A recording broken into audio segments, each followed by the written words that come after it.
Dr. Sarah Chen had been practicing veterinary medicine for 12 years, but the microchip she found in Golden Retriever Max's body was nothing normal. It wasn't a standard pet microchip, but a military-grade encrypted spy device, and the data inside revealed that one of the world's largest technology companies was working with Chinese spies. Dr. Sarah Chen had always prided herself on being thorough in her veterinary practice. At 38, she ran the Bay Area Animal Hospital in Palo Alto, California, just minutes away from the headquarters of some of the world's most powerful technology companies. Her clientele included software engineers, startup founders, and venture capitalists who brought their beloved pets to her state-of-the-art facility, trusting her with the health and well-being of their furry family members. The morning of March 15, 2024, started like any other Tuesday at the clinic. Sarah arrived at 7 a.m. to review the day's appointments and prepare for what promised to be a busy schedule of routine checkups, vaccinations, and minor surgical procedures. Her first appointment was with Jessica Martinez, a 29-year-old software developer at a prominent tech company, who was bringing in Max, a 3-year-old golden retriever she had rescued from the streets 6 months earlier. Jessica had found Max wandering near the Google campus in Mountain View, apparently abandoned and in poor health. Despite having no identification tags or microchip registration information, Max had quickly adapted to his new home and had become Jessica's constant companion.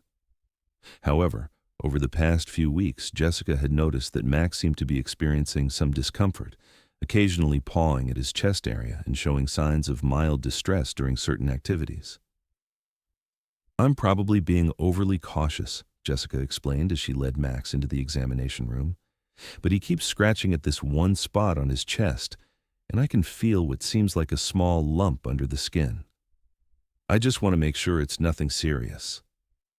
Sarah began her examination with the standard procedures she used for all her patients. Max was a beautiful dog with a gentle temperament, and he remained calm and cooperative as Sarah checked his vital signs, examined his eyes, ears, and throat, and palpated various areas of his body to assess his overall health. When she reached the area Jessica had mentioned, Sarah immediately felt what appeared to be a small, hard object beneath the skin near Max's sternum. "You're right to be concerned," Sarah told Jessica. "There's definitely something there. It feels metallic, which suggests he might have swallowed something that got lodged in his system, or possibly there's some kind of foreign object that was inserted surgically. Let's get some x-rays to see exactly what we're dealing with." Sarah had Max positioned on the radiography table and took several different angles to get a clear view of the mysterious object. When the images appeared on her computer screen, she found herself staring at something that didn't make immediate sense. The object was clearly metallic and appeared to be some kind of electronic device, but it was much more sophisticated than anything she had ever seen in her years of veterinary practice. The device appeared to be about the size of a large rice grain, but unlike the simple pet identification microchips she was familiar with, this object had a complex internal structure with what appeared to be multiple components, antenna-like protrusions, and a level of miniaturization that suggested advanced engineering far beyond what would be necessary for basic pet identification purposes. "Jessica," Sarah said, studying the X-ray images intently, "this isn't what I expected to find. The object in Max's chest appears to be some kind of electronic device, but it's much more sophisticated than a standard pet microchip. Have you ever had him scanned for identification chips since you found him?" Jessica shook her head. "No, I took him to a shelter right after I found him, and they said he didn't have a chip.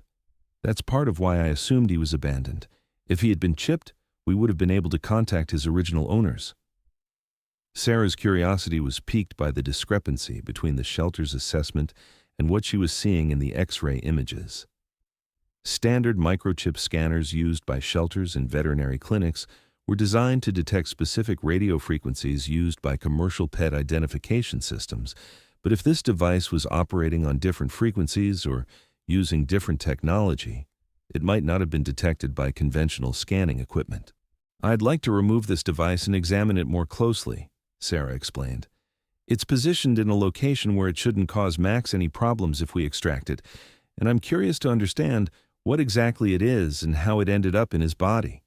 The The procedure would be relatively minor, similar to removing a small cyst or foreign object. Jessica readily agreed to the procedure, concerned about Max's health and equally curious about the mysterious device. Sarah scheduled the surgery for later that afternoon, allowing time for Max to be properly prepared and for Jessica to make arrangements to return for the procedure. The surgery proceeded smoothly, with Max under general anesthesia, while Sarah made a small incision and carefully extracted the metallic device. Under the bright surgical lights, the object appeared even more sophisticated than it had in the X-ray images. It was clearly a piece of advanced electronic equipment with intricate circuit patterns etched into its surface and multiple microscopic components that suggested capabilities far beyond simple identification. After closing the incision and ensuring Max was recovering properly from the anesthesia, Sarah took the device to her office to examine it more closely under a high-powered magnifying glass. What she saw made her increasingly concerned about the nature of what they had discovered. The device bore no resemblance to any pet identification technology she had ever encountered, and several aspects of its design suggested it was intended for much more sophisticated data collection and transmission purposes. The device appeared to have multiple sensors, a powerful antenna system, and what looked like encrypted data storage capabilities. More troubling still, Sarah noticed what appeared to be manufacturing markings and serial numbers that didn't correspond to any veterinary or pet care company she recognized. Instead, the markings suggested the device had been manufactured by a company that specialized in surveillance and intelligence gathering equipment. Feeling increasingly uneasy about their discovery, Sarah decided to consult with Dr. Michael Rodriguez, a colleague who had previously worked in military veterinary medicine before joining civilian practice. Michael had experience with various types of electronic devices used for animal tracking and monitoring in military and research contexts, and Sarah hoped he might be able to provide insight into what they had found. When Michael examined the device the following morning, his expression grew serious almost immediately. "Sarah," he said, looking up from the magnifying glass, "this isn't a pet microchip or any kind of veterinary device I've ever seen. This looks like sophisticated surveillance equipment, the kind of thing that might be used for intelligence gathering or corporate espionage." Michael's assessment confirmed Sarah's growing suspicions about the true nature of the device. He explained that the component density, antenna design, and apparent data storage capabilities suggested the device was capable of intercepting, recording, and transmitting various types of electronic communications, including Wi-Fi signals, cellular data, and possibly even encrypted corporate communication systems. "The positioning in Max's body is particularly concerning," Michael continued. "If someone wanted to use a dog as an unwitting carrier for surveillance equipment, placing the device near the heart would provide optimal signal transmission while making detection unlikely during routine veterinary care. Most vets wouldn't think to X-ray that area unless there were specific symptoms suggesting a problem." The implications of Michael's analysis were staggering. If he was correct, Max had been used as a living surveillance platform, carrying sophisticated spying equipment without his owner's knowledge. More troubling still, Jessica worked at a major technology company and lived in an area surrounded by some of the world's most valuable intellectual property and trade secrets. Sarah realized they needed to involve law enforcement, but she was uncertain about which agency would be most appropriate for handling what appeared to be a case involving international espionage and corporate surveillance. After consulting with Michael, she decided to contact the FBI's Silicon Valley field office, which had experience dealing with technology-related crimes and corporate espionage cases. Special Agent Lisa Thompson arrived at Sarah's clinic the following day, accompanied by a technical specialist from the FBI's Cyber Division. Agent Thompson had been investigating technology theft and corporate espionage cases for over 8 years, and she immediately understood the potential significance of Sarah's discovery. "Dr. Chen," Agent Thompson said as she examined the device under Sarah's magnifying equipment, "what you found here appears to be a sophisticated piece of surveillance technology that's definitely not commercially available. This looks like something that would be used in high-level intelligence operations or corporate espionage activities." The FBI technical specialist, Dr. James Park, conducted a more detailed analysis of the device using portable scanning equipment he had brought from the field office. His preliminary assessment confirmed that the device contained multiple sensors capable of intercepting various types of electronic communications, along with encrypted data storage that would require specialized equipment to access. The level of miniaturization and the sophistication of the components suggest this was manufactured by a state-sponsored organization or a very well-funded private intelligence operation, Dr. Park explained. This isn't something that could be produced by amateur hackers or small-scale criminals.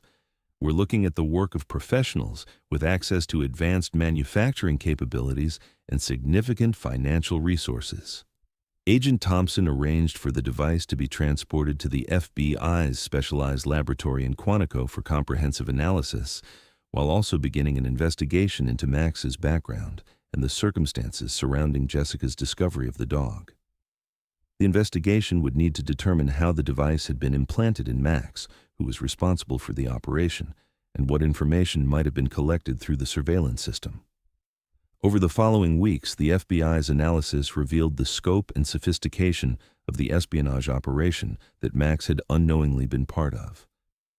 The device contained terabytes of encrypted data that, once decrypted, revealed intercepted communications from several major technology companies in the Silicon Valley area, including proprietary information about new product developments, merger discussions, and strategic business plans. The investigation traced the manufacturing of the surveillance device to a front company with connections to foreign intelligence services, specifically Chinese military intelligence units that specialized in technology theft and corporate espionage. The operation appeared to be part of a larger campaign to steal American technology secrets by using seemingly innocent methods that would avoid detection by traditional security measures. Further investigation revealed that Max was not the only animal that had been used in this espionage operation. FBI agents discovered evidence of at least 12 other dogs and cats that had been implanted with similar surveillance devices and then strategically placed in locations where they could intercept valuable communications. The animals were typically abandoned near technology companies, research facilities, or in neighborhoods where tech workers lived, then rescued by unsuspecting Good Samaritans who brought them into environments with access to sensitive information. The sophistication of the operation was remarkable. The surveillance devices were designed to automatically connect to any available Wi-Fi networks, intercept cellular communications within their range, and even record conversations using highly sensitive microphones. The data was then encrypted and transmitted to handlers using cellular networks, making the surveillance virtually undetectable to conventional security measures. Jessica, meanwhile, had been completely unaware that Max was serving as a surveillance platform in her home and workplace. As a software developer working on artificial intelligence projects, she had access to valuable proprietary information that would have been extremely valuable to foreign competitors. The device had been collecting data from her home Wi-Fi network, her work communications, and even recording conversations she had with colleagues about sensitive projects. The FBI's investigation ultimately led to the identification and arrest of a network of foreign intelligence operatives who had been running the animal-based surveillance operation from a series of safe houses in the Bay Area. The suspects included both foreign nationals and American citizens who had been recruited to assist with the espionage activities in exchange for significant financial compensation. The case became known as Operation Faithful Friend within the FBI, and it led to significant changes in how technology companies and government facilities approached security screening for pets and service animals. Many organizations began requiring comprehensive veterinary examinations, including X-rays, for any animals that would have access to sensitive areas or information. For Sarah, the discovery had profound implications for her veterinary practice and her understanding of the potential security risks associated with pet ownership in the technology sector. She began offering comprehensive security screenings for pets owned by technology workers, including X-ray examinations specifically designed to detect surveillance devices or other foreign objects that might have been implanted without the owner's knowledge. The case also highlighted the evolving nature of international espionage and the creative methods that foreign intelligence services were using to bypass traditional security measures. By exploiting the emotional connections between pet owners and their animals, the espionage operation had gained access to sensitive information that would have been impossible to obtain through conventional surveillance methods. Max, fortunately, made a complete recovery from his surgery and was able to continue living happily with Jessica, who decided to keep him despite learning about his unwitting role in the espionage operation. The experience had strengthened their bond, and Jessica became an advocate for pet security awareness among her colleagues in the technology industry. The broader investigation revealed that the animal-based surveillance operation was part of a much larger campaign by foreign intelligence services to steal American technology secrets through unconventional methods. Similar operations were discovered in other major technology centers around the world, suggesting that this was a coordinated international effort rather than an isolated incident. Dr. Rodriguez, who had helped Sarah identify the suspicious nature of the device, was recruited by the FBI as a consultant to help train other veterinarians to recognize signs of surveillance equipment in animals. His military background and veterinary expertise made him uniquely qualified to educate the profession about this emerging security threat. The technology companies affected by the espionage operation implemented new security measures for employees who brought pets to work or lived in company housing. These measures included mandatory veterinary security screenings and regular monitoring for unusual electronic activity that might indicate the presence of surveillance devices. For Sarah, the experience reinforced her belief in the importance of thorough, careful examination of every patient that came through her clinic doors. Her attention to detail and willingness to investigate unusual findings had not only helped protect national security, but it also advanced the veterinary profession's understanding of how animals could be exploited for criminal purposes. The case also led to increased cooperation between veterinary professionals and law enforcement agencies, with many veterinarians receiving training on how to recognize and report potential security threats discovered during routine medical examinations. This collaboration helped identify several additional surveillance operations and prevented the theft of millions of dollars worth of intellectual property. As the investigation concluded, Sarah reflected on how a routine veterinary examination had uncovered an international espionage operation that threatened American technological superiority. The experience had taught her that even the most innocent-seeming patients could be connected to complex global security issues, and that veterinarians had an important role to play in protecting national interests. The case of Max and the surveillance microchip became a landmark example of how modern espionage operations were adapting to exploit society's blind spots and emotional connections. It demonstrated that in an interconnected world, security threats could emerge from the most unexpected sources, and that vigilance and professional expertise were essential tools in defending against these evolving challenges. Today, Max continues to live peacefully with Jessica, who has become a strong advocate for pet security awareness in the technology industry. Sarah's clinic now offers specialized security screening services for pets, and she regularly consults with government agencies and private companies on animal-related security issues. The discovery that began with a concerned pet owner's observation had ultimately helped protect countless businesses and individuals from ongoing surveillance threats.